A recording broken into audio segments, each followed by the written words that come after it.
Hi guys. So yeah, I'm Devin Zach. ഞാനിപ്പോൾ ഇവിടെ ഇരിക്കുന്നത് എൻ്റെ ഒരു സ്റ്റുഡൻറ്റിൻ്റെ മദറായിട്ടാണ് ലെസ്റ്റർ സ്ക്വയറിൽ. എൻ്റെ സ്റ്റുഡൻറ്റിൻ്റെ ഗ്രാജുവേഷൻ ആയിരുന്നു ഇന്ന്.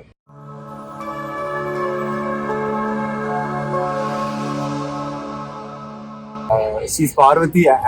എൻ്റെ സ്റ്റുഡൻറ്റ് പാർവതി പഠിച്ചത് national film and television school.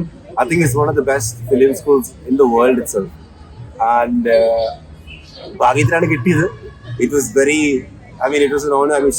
She got some award as well ഇപ്പം ഗ്രാജുവേഷൻ കഴിഞ്ഞിട്ട്. അപ്പം ഇത് സിന്ധു ആൻറ്റി പാർവതിയുടെ മദറാണ്. എന്താ ചോദിക്കാൻ പോകുന്നത് എനിക്കറിയില്ല. ഓക്കെ ഞാൻ ഫസ്റ്റ് ചോദിക്കാം. ആൻറ്റി പാർവതി ആൻറ്റിയുടെ അടുത്ത് വന്നപ്പം പുറത്തു പോകണമെന്ന് പറഞ്ഞപ്പം ആൻറ്റിയുടെ എന്തായിരുന്നു മനസ്സിൽ പുറത്തു പോകണമെന്ന് പറഞ്ഞു? പുറത്തുപോയി പഠിക്കാൻ കിട്ടുന്ന ഏറ്റവും നല്ലൊരു ഓപ്പർച്യൂണിറ്റിയാണ്. അത് നന്നായി യൂട്ടിലൈസ് ചെയ്യാനാണ് പറഞ്ഞത്.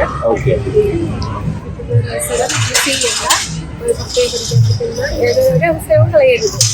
അപ്പൊ ആന്റി ഓക്കെ ആയിരുന്നു പഠിക്കാൻ വേണ്ടി? അങ്ങനെ ഒരു പേടിയൊന്നും ഇല്ലായിരുന്നു ശരിക്കും? എന്തുകൊണ്ടാ പേടിയില്ലാത്തത്? കാരണം പുറത്ത് ഒരു കൺട്രി വേറെ കൺട്രി ഇത്ര പൈസ ആവുന്നില്ല അല്ലെ? ഞാൻ ശരിക്കും ചോദിക്കുന്നത്. എനിക്ക് അത്രയും ഉറപ്പുണ്ടായിരുന്നു അവള് ബോൾഡ് ആയിട്ടുള്ള ഒരു കുട്ടിയാണ്. ഓക്കെ, എവിടെ പോയാലും നമുക്കത് നിൽക്കാൻ പറ്റും. ഓക്കെ, ചെയ്യാൻ പറ്റും എന്നുള്ളൊരു കോൺഫിഡൻസ് ഉണ്ട്. Okay, okay.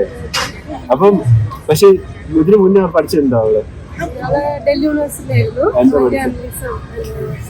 ജേർണലിസം. ഓക്കെ, അപ്പൊ അത് അവളുടെ ഇഷ്ടത്തിൽ പഠിച്ചോ?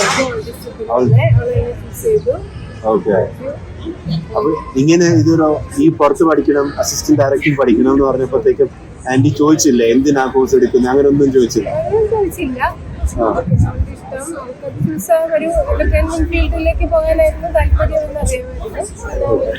ഓക്കെ, അപ്പൊ അവളുടെ ഇഷ്ടമുള്ളത്. അപ്പം ഇവിടെ വന്ന് പറയുമായിരുന്നോ എന്താ ഇങ്ങനെ യൂണിവേഴ്സിറ്റി തപ്പി അങ്ങനെ കൊല്ലം ഒന്ന് പറയുമായിരുന്നോ? ഒത്തിരി സെർച്ച് ചെയ്യുമായിരുന്നു.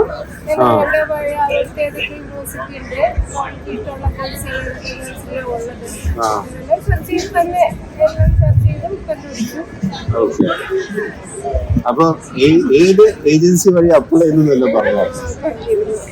ഇൻസ്റ്റയിൽ കൂടി എനിക്കറിയാം. ജെവിനൊരു ഏജൻസി കണ്ടുണ്ട്, അതുവഴി ചെയ്യാമെന്ന് പറഞ്ഞു.